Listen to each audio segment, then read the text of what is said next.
ಬಾನು ಮುಸ್ತಾಕ್ ದಸರಾ ಉದ್ಘಾಟನೆಗೆ ಇಲ್ಲ ಅಡ್ಡಿ. ಸುಪ್ರೀಂ ಕೋರ್ಟ್ನಲ್ಲೂ ದೂರುದಾರರ ಅರ್ಜಿ ವಜಾ ಆಗಿದೆ. ನೋಡಿ, ಮುಸ್ತಾಕ್ ಆಹ್ವಾನ ಆಕ್ಷೇಪಿಸಿ ಸಲ್ಲಿಕೆಯಾದಂತಹ ಅರ್ಜಿ ವಜಾ ಆಗಿದೆ. ಅಂದರೆ ಸುಪ್ರೀಂ ಕೋರ್ಟ್ನಲ್ಲೂ ಕೂಡ ಮುಖಭಂಗ ಇದು.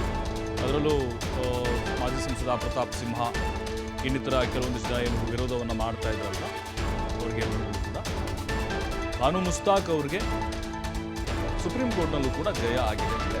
ಅವರ ಪರ ವಕೀಲರು ಸಮರ್ಥವಾಗಿ ವಾದವನ್ನು ಮಂಡಿಸಿದರು. ಹೈಕೋರ್ಟ್ನಲ್ಲೂ ಕೂಡ ಅರ್ಜಿ ವಜಾ ಆಗಿತ್ತು. ಅಂದರೆ ನಿಮ್ಮ ಹಕ್ಕುಗಳಿಗೆ ಚ್ಯುತಿ ಬರುತ್ತೆ ಅಂತ ಹೇಳ್ತಾ ಇದ್ದಾರಲ್ವ, ಹೆಂಗೆ ಅಂತ ಹೇಳಿ ನೀವು. ಅವಾಗ ಉತ್ತರ ಇರಲಿಲ್ಲ. ಹಾಗಾಗಿ ಹೈಕೋರ್ಟ್ನ ಆದೇಶವನ್ನು ಪ್ರಶ್ನೆ ಮಾಡಿ ಸುಪ್ರೀಂ ಕೋರ್ಟ್ಗೆ ಅರ್ಜಿಯನ್ನು ಸಲ್ಲಿಕೆ ಮಾಡಲಾಗಿತ್ತು. ಅಲ್ಲೂ ಕೂಡ ಈಗ ಅರ್ಜಿ ವಜಾ ಆಗಿದೆ. ಯಾವ ಆಧಾರದಲ್ಲಿ ನೀವು ಅರ್ಜಿಯನ್ನು ಸಲ್ಲಿಸಿದಿರಿ? ಹಿಂದೆ ನಿತ್ಯೋತ್ಸವ ಕವಿ ಇದ್ದಾರಲ್ವಾ, ನಿಸಾರ್ ಅಹಮದ್, ಅವರು ಉದ್ಘಾಟನೆ ಮಾಡಿರಲಿಲ್ವಾ ಅಂತ ಜಡ್ಜ್ ಅವರೇ ಪ್ರಶ್ನೆ ಮಾಡಿದ್ದಾರೆ. ನಿಸಾರ್ ಅಹಮದ್ ಜೋಗದ ಸಿರಿ ಬೆಳಕಿನಲ್ಲಿ ಕವಿ ಇದ್ದಾರಲ್ವಾ, ಅವರು ಮುಸ್ಲಿಂ ಆಗಿರಲಿಲ್ವಾ? ದೂರುದಾರ ಎಚ್.ಎಸ್. ಗೌರವ್ ಸಲ್ಲಿಸಿದಂಥ ಅರ್ಜಿ ವಜಾ ಆಗಿದೆ. ಈಗ ಹೈಕೋರ್ಟ್ನಲ್ಲೂ ಪ್ರತಾಪ್ ಸಿಂಹ ಅವರಿಗೆ ಮುಜುಗರ ಆಗಿತ್ತು. ಅಲ್ಲೂ ಕೂಡ ಇದನ್ನು ಗಂಭೀರವಾಗಿ ತೆಗೆದುಕೊಳ್ಳಿಲ್ಲ, ವಜಾ ಮಾಡಿದ್ರು. ಈಗ ಸುಪ್ರೀಂ ಕೋರ್ಟ್ನಲ್ಲೂ ಕೂಡ ಅರ್ಜಿ ವಜಾ ಆಗಿದೆ. ಅಂದರೆ ಕಾನೂನಾತ್ಮಕವಾದಂಥ ಯಾವುದೇ ತೊಡಕುಗಳು ಇಲ್ಲ. ಬಾನು ಮುಸ್ತಾಕ್ ಅವರೇ ಈ ಬಾರಿಯ ದಸರಾವನ್ನು ಅಧಿಕೃತವಾಗಿ ಉದ್ಘಾಟನೆ ಮಾಡ್ತಾರೆ.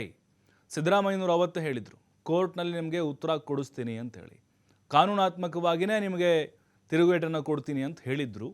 ಹಾಗೆ ಆಯ್ತು ಈಗ. ಯಾಕೆಂದರೆ ಕೋರ್ಟ್ ಇಂತಹ ವಿಚಾರಗಳನ್ನು ಗಂಭೀರವಾಗಿ ತೆಗೆದುಕೊಳ್ಳೋಕೆ ಹೋಗೋದಿಲ್ಲ.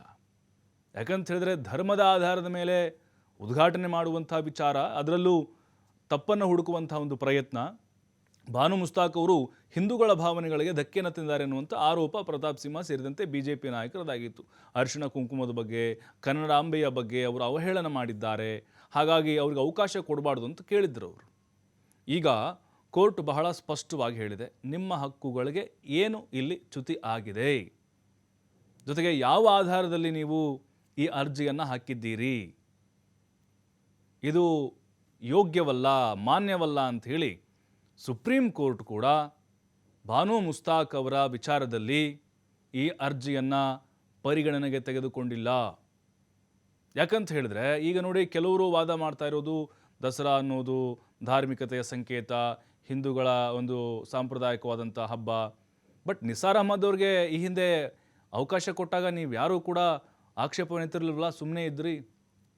ಜೊತೆಗೆ ಮಿರ್ಜಾ ಇಸ್ಮಾಯಿಲ್ ಏನಿದ್ರು, ದಿವಾನರಾಗಿದ್ದರು ಮೈಸೂರು ರಾಜರ ಕಾಲದಲ್ಲಿ, ಆವಾಗಲೇ ಅವಕಾಶಗಳು ಸಿಗ್ತಾ ಇತ್ತು, ಆಗಾಗ ಪ್ರಶ್ನೆ ಮಾಡಿರಲಿಲ್ಲ. ಈ ರೀತಿಯಾಗಿ ಚರ್ಚೆಗಳು ಶುರುವಾಗಿ ತೊಡಗಿದ್ವು.